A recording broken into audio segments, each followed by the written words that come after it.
respiro pernapasan meter pengukuran. Jadi alat untuk mengukur pernapasan. Nah, ini fungsinya buat mengukur pernapasan siapa, Bu? Ini untuk mengukur pernapasan hewan atau tumbuhan. Jadi biasanya yang diukur itu kecambah pakai kacang merah, atau biasanya kalau Ibu di kampus itu pakai jangkrik. Ya. Nah, pertama dulu ya. Jadi bentukannya kayak gini. Ini tuh bisa dibuka. Ini bisa dibuka kayak gini ya. Nih. Jadi hati-hati. Jadi ini tuh terpisah, nggak nyatu gitu. Ini kayak gini. Terus dia punya lempengannya gini. Nah, caranya itu nempelnya kayak gini nih. Kayak gini ya. Terus dia juga ada skala-skalanya untuk nanti lihat gitu ya respirasinya sampai mana. Nah, gimana Bu cara mengukurnya? Jadi yang pertama bahan yang dibutuhkan adalah respirometer. Kemudian kalian nanti bakal butuh eosin. Eosin ini sebagai indikator ya, indikator nanti respirasinya sampai mana. Kemudian di sini nggak ada ya bahannya, tapi nanti kalian akan dikasih KOH.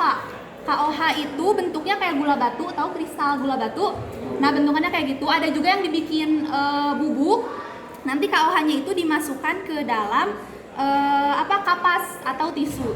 Nah, caranya gini. Yang pertama, kalian siapkan nanti di depan, terus kalian buka ininya, tabung bawahnya sama yang atasnya, ini buka. Kemudian langkah yang pertama adalah masukkan KOH yang tadi kata Ibu putih-putih batu kristal gitu ke dalam kapas. Jadi nanti kapasnya dibuka kayak gini, terus nanti KOH-nya dimasukkan. Habis dimasukkan ditutup dibulen kayak gini ya, nih terus dimasukkan. Kemudian habis itu masukkan hewan atau kecambahnya, tapi kalian gak akan pakai jangkrik ya, takutnya nanti loncat-loncat, kaliannya takut gitu.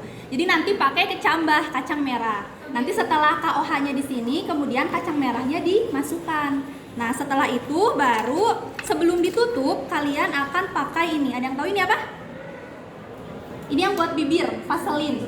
Nah, kenapa Bu harus pakai ini? Jadi ini harus diolesi di dalam, di sini diolesi di dalam, kemudian di luarnya, di sininya juga di tabungnya, dan setelah nempel kayak gini di sela-sela di sela-sela tabungnya juga diolesi lagi. Fungsinya supaya udara dari luar ini nggak masuk ke dalam tabung. Jadi betul-betul yang dalam tabung ini adalah hasil respirasi dari kecambah itu gitu. Jadi harus kedap udara, nggak boleh ada udara yang masuk, makanya dia pakai Vaseline. Nah, terus kenapa Bu tadi ada KOH? Buat apa ya Bu KOH ini sama kecambahnya? Ini kita bernapas mengeluarkan apa? CO2. KOH ini fungsinya untuk menyerap atau mengikat si CO2-nya, supaya nanti yang betul-betul keukur adalah hanya oksigennya, si respirasinya. Jadi nanti CO2-nya ketangkep sama KOH diikat. Jadi nanti yang bisa kalian amati lajunya itu betul-betul hanya O2-nya. Gitu ya. Nah, terus tadi diolesi kan sama Vaseline. Nah, nanti setelah udah masuk nih kecambahnya, kemudian udah pakai Vaseline, langkah selanjutnya adalah kalian harus memastikan nih skalanya itu di atas dan bisa dibaca. Jadi nggak boleh kayak gini nih, skalanya di bawah nggak kelihatan. Nih, nggak boleh kayak gini. Jadi harus betul-betul di atas biar kelihatan. Nah, kalau udah kayak gitu, baru kita pakai indikatornya, yaitu eosin yang merah ini. Gimana caranya Bu? Jadi caranya adalah nanti ada di LKPD, kalian harus menyuntikkan si eosin ini ke dalam tabungnya sesuai sama takaran di LKPD. Biasanya sih di 0,1 atau di 0,00. Nah, ini tuh skalanya 0, senti ya, jadi 0,1 senti, 0,2 senti. Kalau jarak antara 0,1 sama 0,2 berarti 0,00-nya. Jadi kalau ini 0,1 turun ke bawah 1 berarti 0,11 gitu. Ke bawahnya 0,12 gitu. 0,13, 14, 15, 0,20 gitu. 0,21 bla bla bla gitu sampai ke bawah.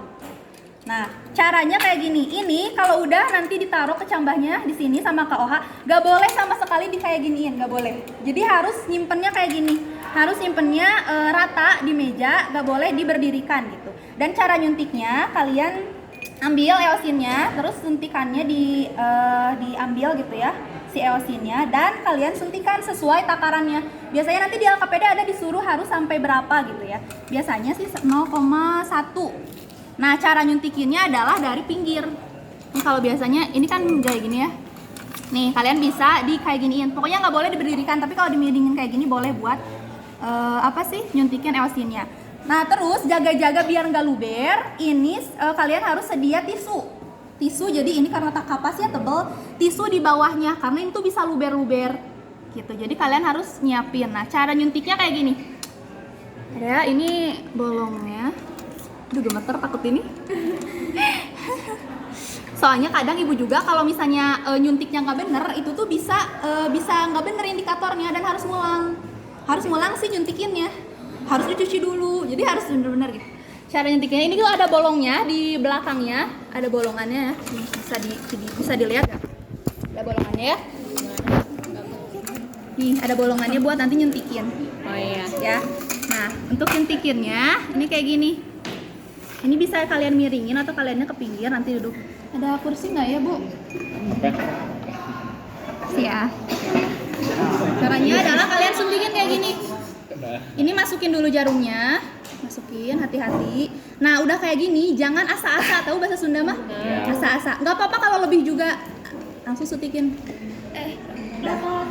Kalau kayak gini, ini udah bener. Tapi kalau kalian di tengah-tengahnya ada keputus putih, itu gagal, itu harus ulang. Harus dibuang dulu eosinnya, nanti kalian cuci pakai air mengalir gitu ya, baru diulang. Tapi kalau udah kayak gini, dari ujung sampai kesininya ya, dari ujung sampai ujungnya udah rata gitu ya, semua merah, nggak ada yang putihnya, itu udah bener. Nggak boleh berongga udara. Iya, nggak boleh berongga udara. Terus kalau misalnya udah kayak gini nih, ternyata kan harusnya 0,1 misalnya, tapi kalian lebih nggak apa-apa, nanti dikurangi. Nah, sekarang kita ke cara ngitung respirasinya gimana. Jadi cara ngitung respirasinya adalah setiap 5 menit sekali. Nah, yang pertama kalian harus sedia stopwatch berarti ya, atau timer 5 menit sekali. 5 menit sekali kalian amati perubahannya. Ini di sini berarti 0,1 2 3 4 0,14. Berarti yang pertama itu ada di 0,14. 5 menit kalian amati, nanti dia bakal maju. Nah, nanti dia bakal maju ke sini, dia ada di angka berapa? Misalnya dia ada di 0,2, 0,20. Berarti selama 5 menit itu 0,20 dikurangi 0,14 berarti 0,06. Berarti 5 menit pertama laju respirasinya adalah 0,06 per 5 menit gitu. Nanti kalian amati 5 menit kedua, misalnya dia di 0,2. Kalian amati, terus dia misalnya maju jadi 0,3. Berarti 5 menit kedua laju respirasinya 0,1. Nah kayak gitu terus sampai 5 menit yang diminta di LKPD-nya. Misalnya sampai 20 menit, berarti kan bagi 5 kan, berarti kalian 4 kali mengukurnya. Kayak gitu.